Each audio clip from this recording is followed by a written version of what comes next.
The wind has shifted. You can feel it in the stillness between the trees. Not sharp yet, not biting but present. The first frost has come.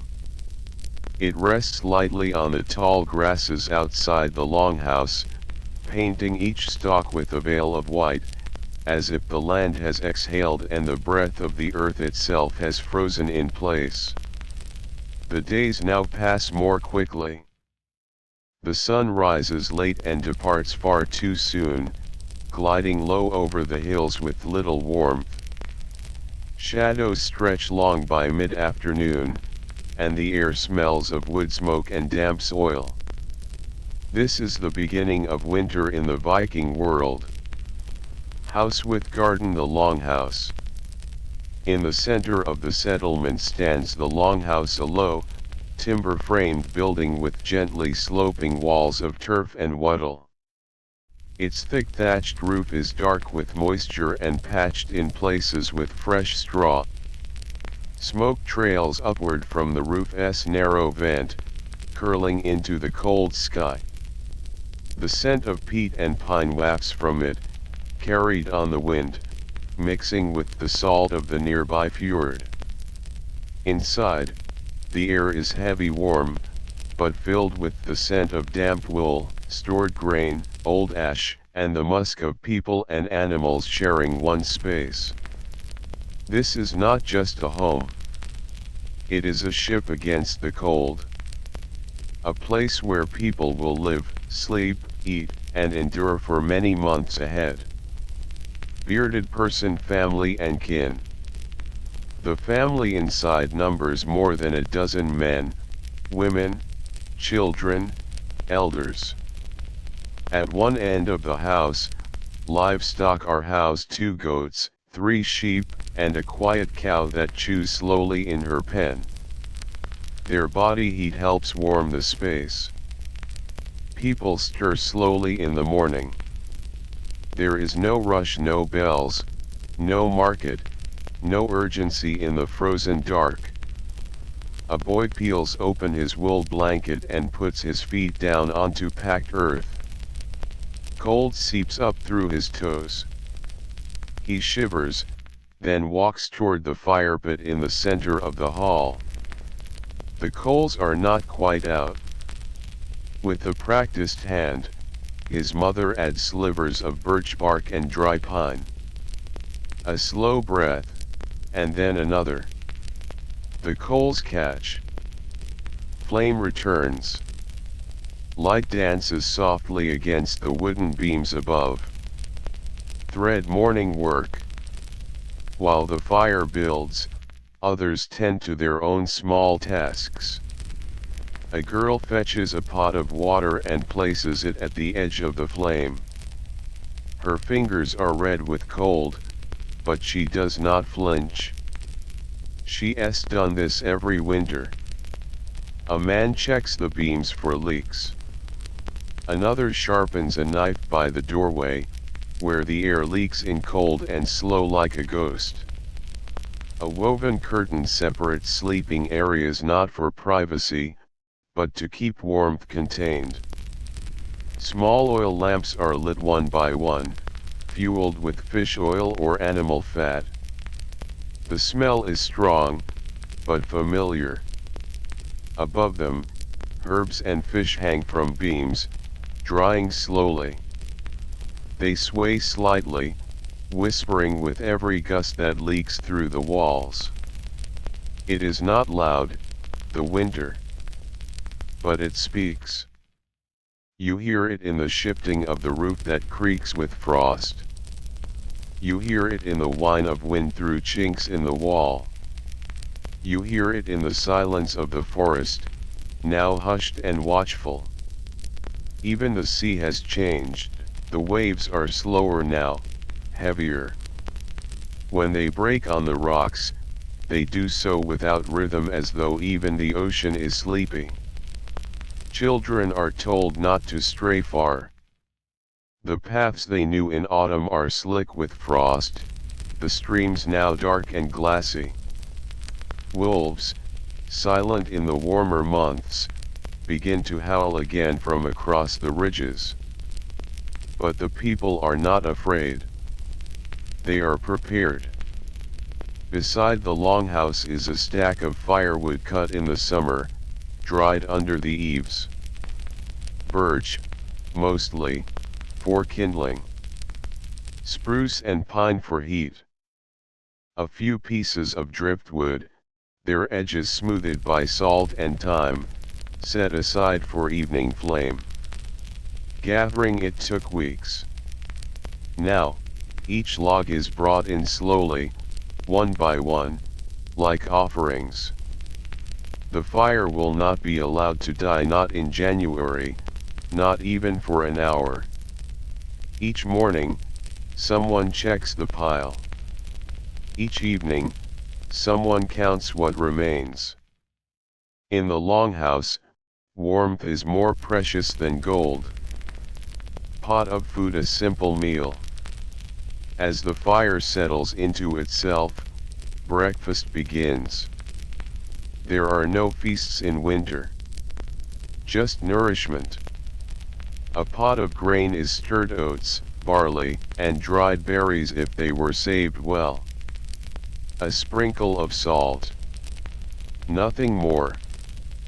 But the smell fills the hall and comforts even the oldest among them. Bowls are passed hand to hand. A child leans against his grandmother's side, her fingers gently stroking his hair. No one speaks loudly.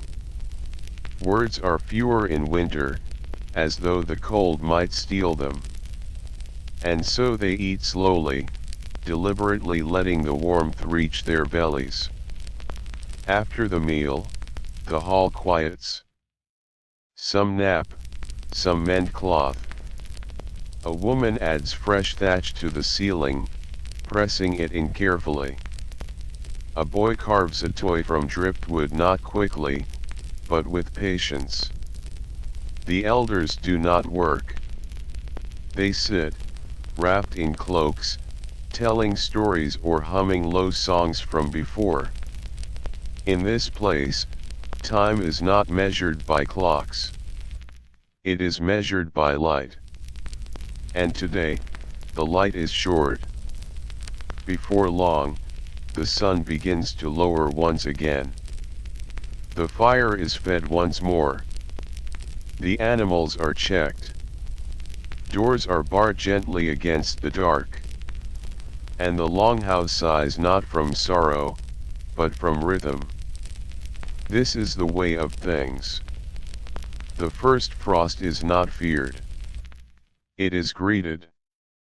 It marks the beginning of the slow season, the season of survival, of closeness, of breath visible in the air and sleep drawn long beneath wool and straw. Here, among beams and fire and shadow, the Viking people rest. And in their stillness, there is strength. Not from swords. Not from ships. But from the quiet promise of one more winter survived. Outside the longhouse, the sun has risen, though its presence is faint. A pale disk hanging low in the sky, offering light but little warmth. It lingers just above the horizon, gliding sideways instead of climbing. This is the short day, one of many to come. Within the Viking village, there is no hurry. The pace is measured, deliberate. And yet, there is a purpose in the air, like a quiet hum beneath the frost. Winter is not only to be endured, it must be prepared for. Basket stockpiling for survival. In summer and autumn, the work is constant. Fields are cleared, fish are caught, animals are slaughtered, grains are stored.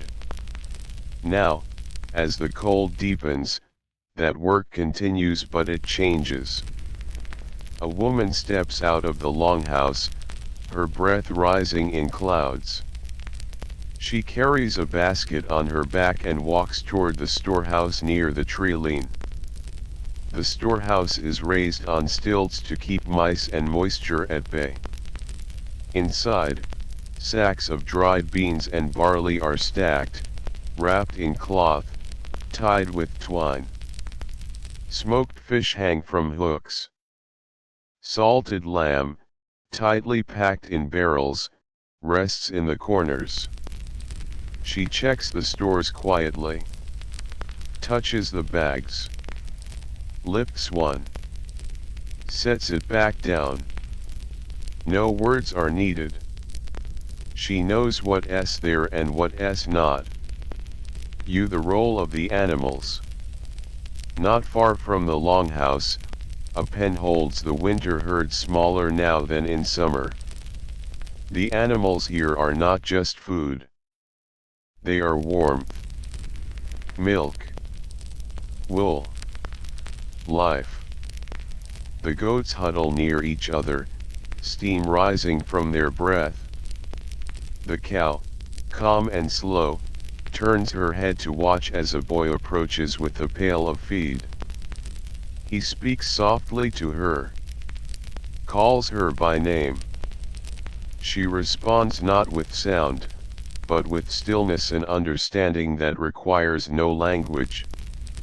The sheep are shorn now, their fleece spun into yarn and hung by the fire to dry.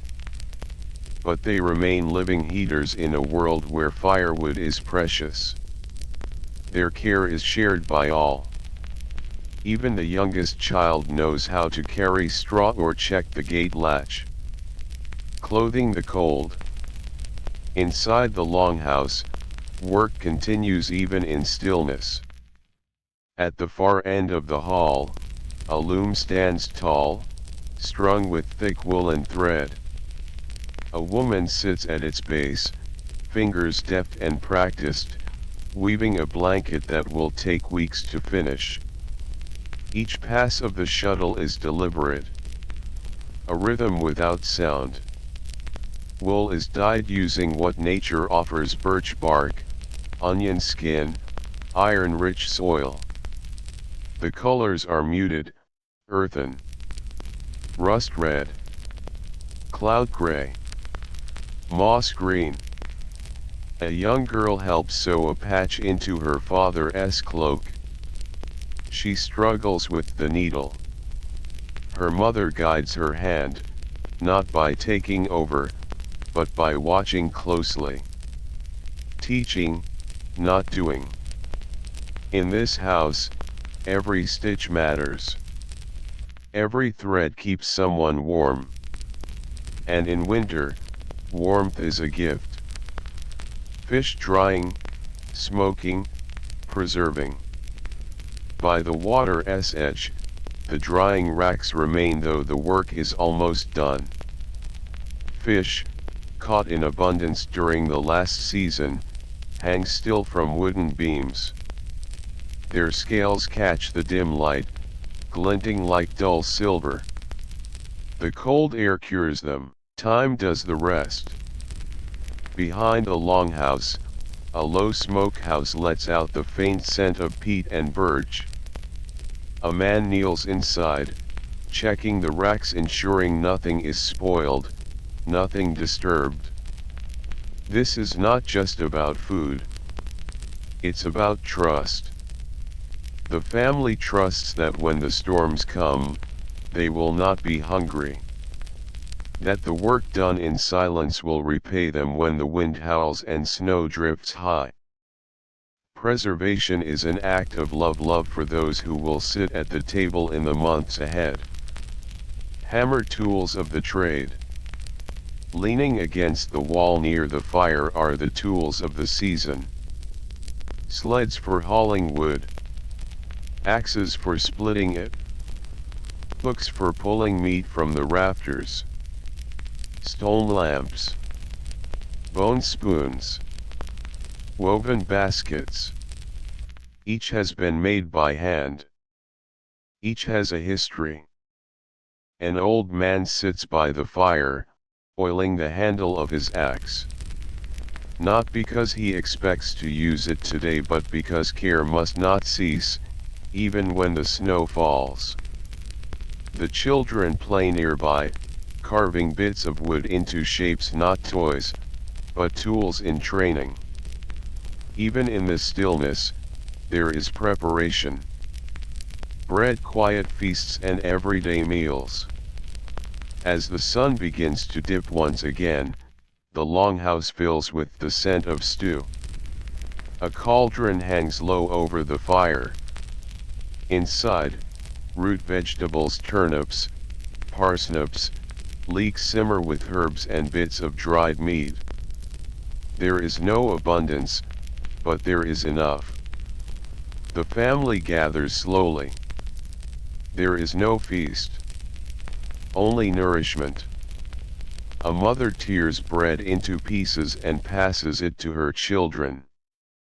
The elder blesses the meal, not with ceremony, but with a nod, a quiet recognition of the work it took to eat this meal today. And so they eat. Not in silence, but in softness. The fire glows. Snow begins to fall outside. Open book, closing words for chapter 2. To gather is not only to collect. It is to care. To plan. To prepare not just for need, but for peace. In the Viking winter, survival is not dramatic. It is deliberate. Each step, each stitch, each bowl of stew a quiet promise to one another. And as the day fades, the longhouse glows warmer still, not from fire alone, but from the memory of hands that worked while others rested. Here, in the quiet heart of the season, the people are ready. The door closes behind them, and the cold is kept at bay once more. Inside the longhouse, the fire has grown steady, casting flickering patterns on the timber walls. The hearth is not merely a place to cook, it is the heart of the home. The breath of the house. It warms not just the body, but the soul. Outside, the world is still and silent. But in here, life continues, gentle, steady, and slow. The longhouse breathes in rhythm with the season. The central hearth. At the center of the hall, the fire burns in a shallow pit lined with stones blackened by years of use. Above it, smoke rises slowly to the smoke hole, a narrow opening in the roof that lets the warmth remain while the soot escapes. Around the hearth, stones are placed not just for structure, but for sitting, for leaning, for warming the solace of the feet. The smoke has stained the beams above, and the scent of ashes soaked into every corner. By day, the hearth is where people cook, dry clothes, boil water, and warm hands. By night, it is where stories are told, where babies are rocked to sleep, where dreams begin. Thread the work of many hands. The Viking longhouse is not idle in winter. It is a workshop, a place of craft. Along one wall, baskets hold wool washed, carded, and ready to be spun. A spindle twirls in practiced fingers. The wool twists and pulls into yarn soft and strong, like the people who make it.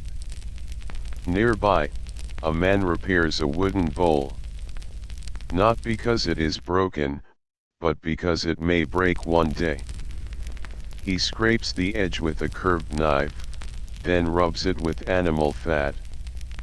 The wood drinks it in like water. Children carve small figures from driftwood. Not toys, but objects of learning: a horse, a sled, a simple comb. Their movements are slow, focused. They are not rushed. The day is long, and there is no need to hurry. Honey pot storage, tools, and hidden shelves. Above the fire, wooden hooks hold bundles of dried meat, small sacks of grain, and fish wrapped in cloth. The air is dry, warmed by the smoke. It preserves what might otherwise be lost. Along the walls, shelves are carved directly into the beams. Each holds something small but essential: a stone oil lamp, a bundle of kindling, a cup carved from horn, a needle wrapped in twine. One shelf holds carved figures, small gods, protective symbols. Not elaborate, not worshipped in ceremony, but placed with care. The Longhouse is not rich, but it is full. Not of gold or silver but of life. Bed sleeping arrangements. At night, the fire is banked, not extinguished, but slowed. The coals will glow all night, soft and red. They are fed just enough to last until dawn. Sleeping spaces are separated by woven curtains or walls of rough wood. Each area holds straw-filled mattresses covered with wool.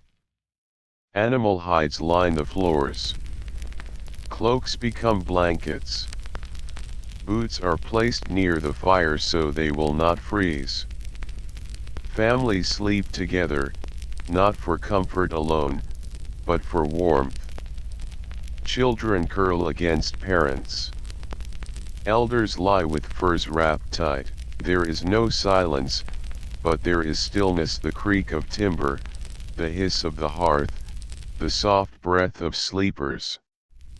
A candle may flicker for a while, but eventually, even that joins the dark.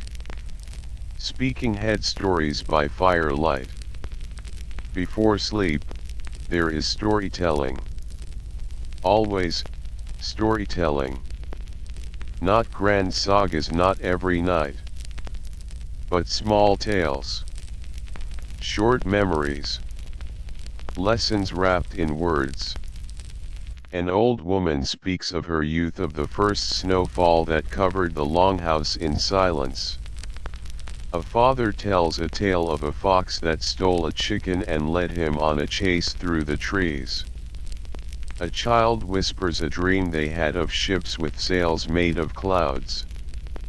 These stories do not need meaning. They need only to be heard. In winter, when the world grows narrow, stories stretch time. They soften the cold. They bind people together in the warmth of imagination. Person in lotus position, the quiet rituals. Daily life becomes a rhythm. Add wood to the fire. Mend a sleeve. Boil water. Listen to the wind. Stir the stew. Brush away the frost from the doorway. These are not chores. They are rituals. Performed slowly. With presence. With purpose. Evening comes early. Oil lamps are lit. One by one, the house glows softly. Shadows shift gently. No harsh light. No noise. Someone hums a tune from childhood. Not for others, just for themselves. And the house listens. There is nothing boring about this quiet life, only misunderstood peace.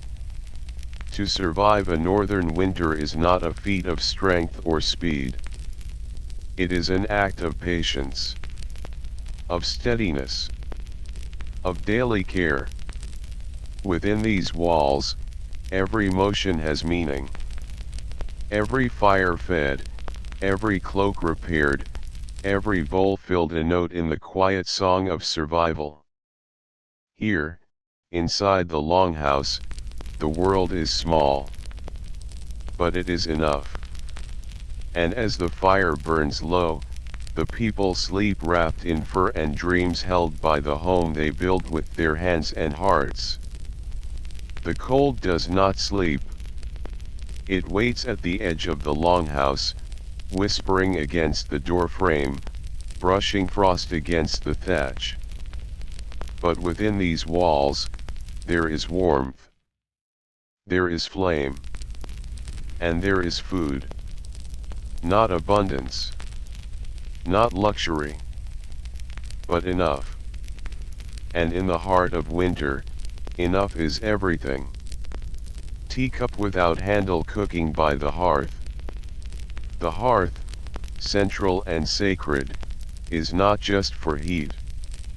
It is the kitchen, the bakery, the stove, and the oven. A blackened pot hangs over the coals, suspended by a curved iron hook.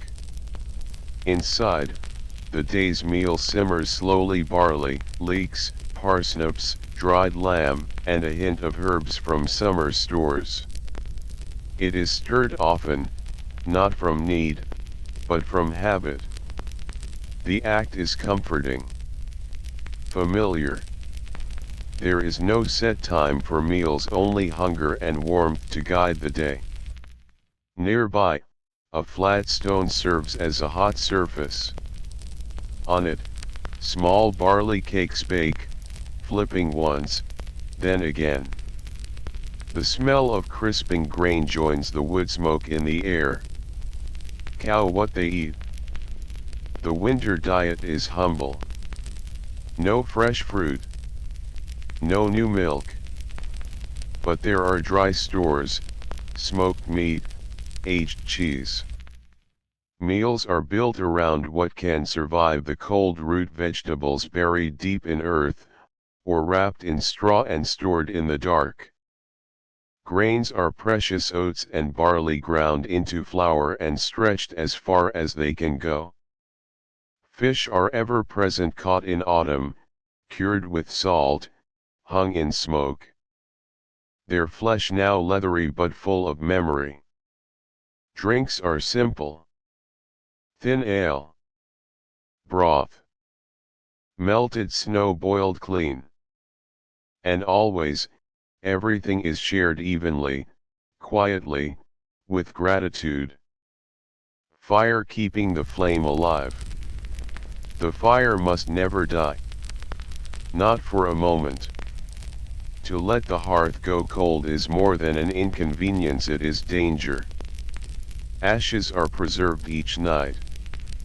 Coals are buried deep, wrapped in moss or bark to smolder till morning.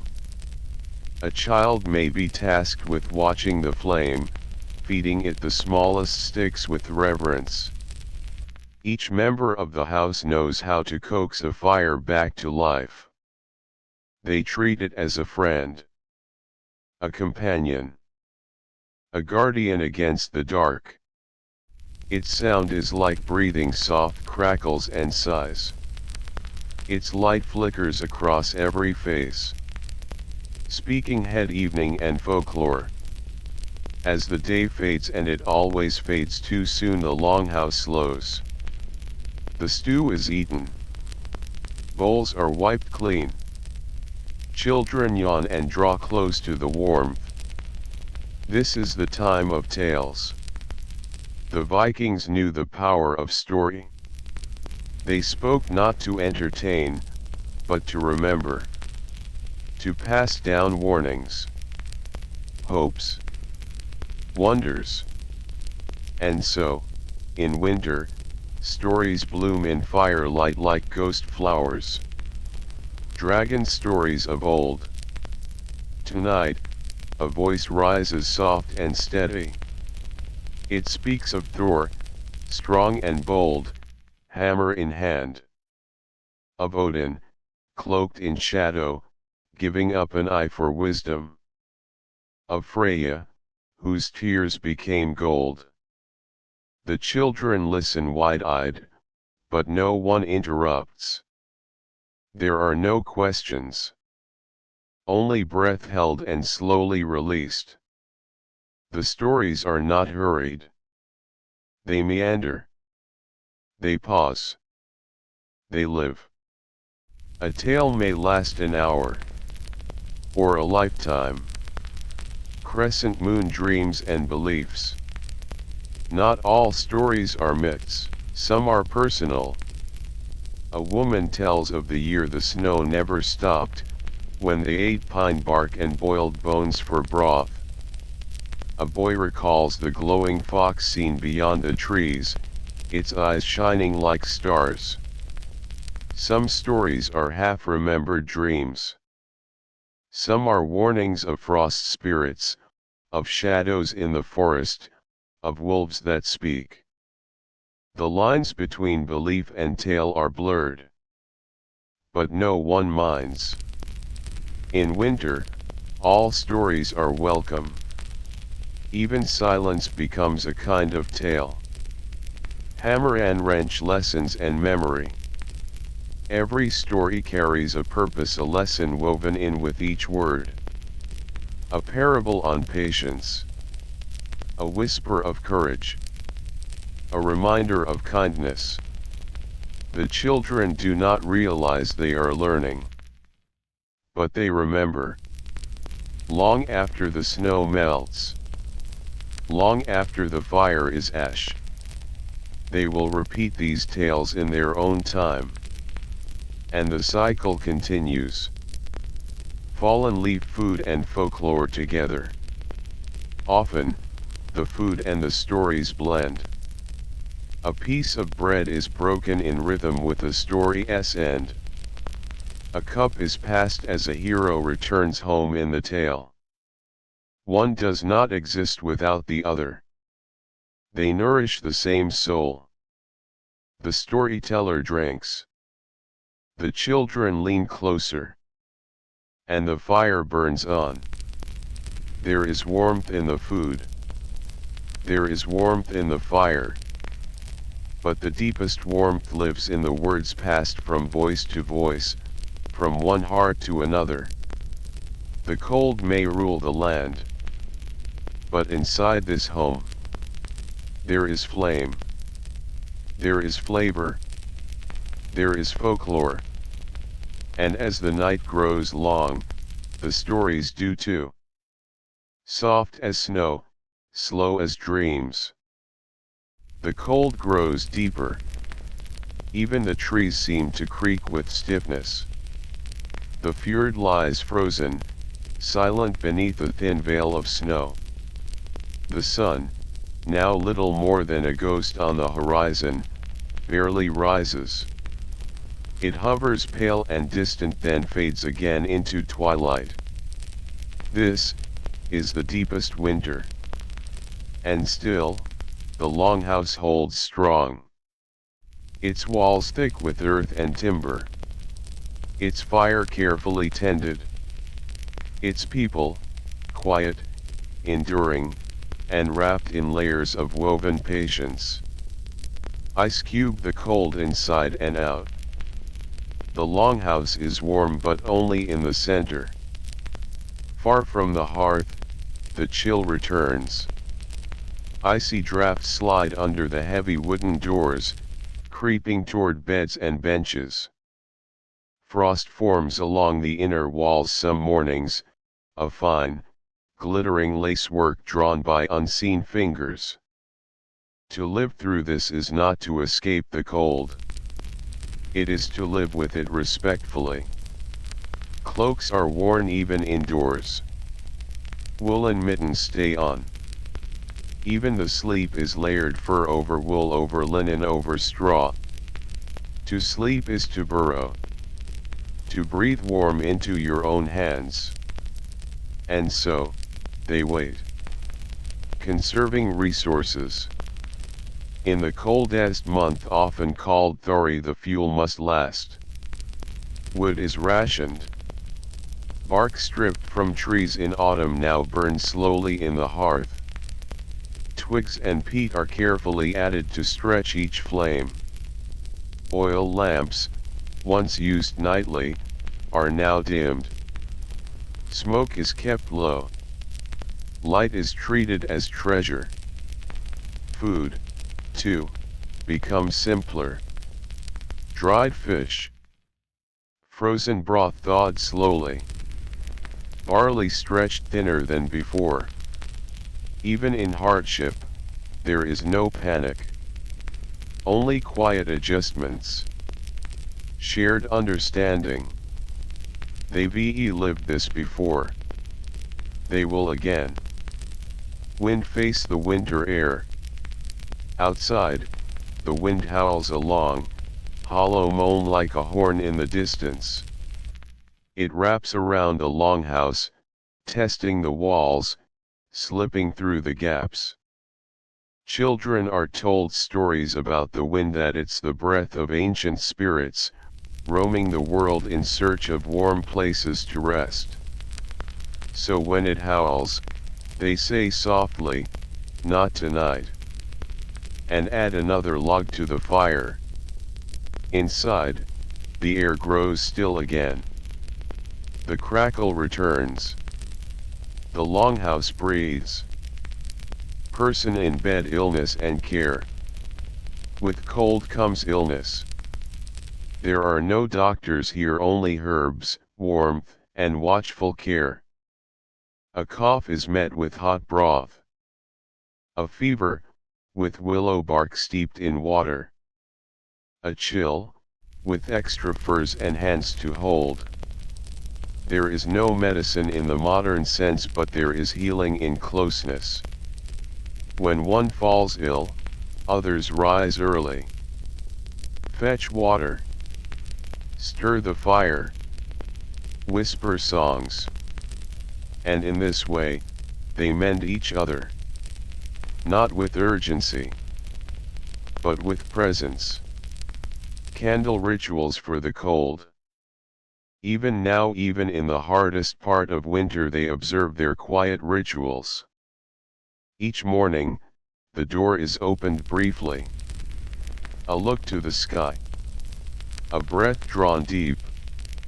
A nod to the world that still turns. A small offering is placed near the fire, a bit of grain, a drop of broth. A thanks for warmth. For survival. Not worship. Not fear. Just acknowledgement. That life continues, and so must they. Footprints, limited movement. The world outside is nearly still. Travel is rare now and only when necessary. Boots are layered with straw. Cloaks with extra furs. Hands wrapped tight. A journey to the nearby farm may take all day. So most stay within the yard, the pen, the trees. The snow mutes everything. Even footsteps seem unsure. Even voices lower themselves. The earth is asleep. And so the people tread lightly. Repeat button, repetition and routine. Life becomes a rhythm. Feed the animals. Stir the pot. Check the roof. Spin the wool. Mend the boot. Again. And again. There is peace in the cycle. Not boredom but comfort. Not sameness but security. Each task, a small act of survival. Each moment, another passed together. Wrapped gift, small joys. And yet, even now, joy finds its way in. A story told with a new twist. A child's laughter echoing off wooden walls. A shared joke whispered during chores. A crack in the ice that glows blue. Someone discovers a dried apple, long forgotten. It is divided into tiny slices, and passed around. Not because it fills the belly, but because it lifts the spirit. In these moments, even the cold softens. Zzz, waiting for the light. As Thori nears its end, the nights begin to shorten just barely. The family watches the sky more often. Tracks in the snow speak of movement: fox, deer, maybe bear. The fire is still sacred. The broth still thin. But there is a shift. The deepest cold is no longer deepening. And though they do not rush towards spring, they feel its whisper. Waiting is no longer just endurance. It becomes anticipation. To survive the deepest cold is not to battle it. It is to welcome it with preparation. To move slowly. To do less, but do it well. It is to listen. To the fire, to the wind, to each other. The Viking winter is not conquered. It is met with care, with calm, with quiet. And as the cold recedes, the Longhouse remains. Alive. Warm. Ready.